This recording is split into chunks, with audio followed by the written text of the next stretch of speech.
আজকে আপনাদের ভাইয়া বাজার থেকে কতগুলো বড় বড় মাছ কিনে আনলো। এই মাছগুলো বাজারে দেখে সে আর তর সইল না, দেখে মাছগুলো কিনে নিয়ে আসলো। তো অল্প দামেই কিনেছে।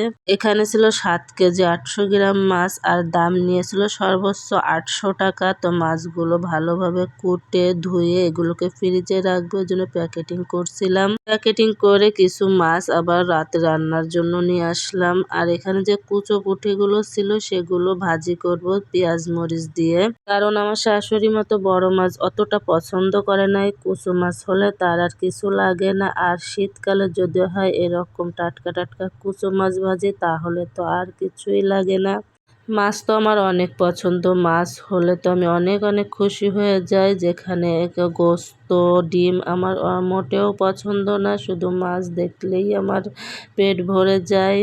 মাছগুলো ভালোভাবে কড়কড়া করে ভেজে নিলাম, আর বাদ বাকি মাছটাও ভেজে নিব। এই মাছগুলো ভুনা করব।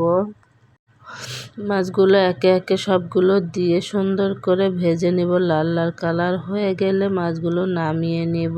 আর একটি অন্য জিনিস খাবো, তা হলো মাছের পেটি। মাছের পেটি দেখি সবাই খায়, আমি তো খাই না। তো আজকে নিজ হাতে পেটিগুলো ভাজলাম, আর খেতে যে এতটা মজা হয়েছিল তার কি বলবো। আপনারা ওই মাছের পেটিগুলো ঝাল পেঁয়াজ দিয়ে ভেজে খেয়ে দেখবেন, অনেক মজা লাগে। আপনাদের ভাইয়া তো শুধু এই ভাজি দিয়েই ভাত খেয়েছে। তো ভাজতে গিয়ে নাজেহাল অবস্থা, পটপটায় যখন ফুটছিল আমি তো ভয়ে দৌড় দিলাম। তারপরে কি আর করা, রান্না তো শেষ করতে হবে। এদিকে এসে বসে পড়লাম। পেঁয়াজ মরিচগুলো এর সঙ্গে দিয়ে ভালোভাবে নাড়িয়ে চাড়িয়ে মিশিয়ে নিব। আর কড়কড়া করে ভাজা হয়ে গেলে সে পুঁটি মাছ ভাজিগুলো এর ভিতরে অ্যাড করে দিলাম। এখন এটাকে নামিয়ে নিয়ে কড়াই বসিয়ে দিলাম। বাদ বাকি যে বড় মাছগুলো ভেজে রেখেছিলাম সেগুলো তো ভুনা করতে হবে। আর এই মাছগুলো আমি বাটিতে করে ঢেলে নিলাম।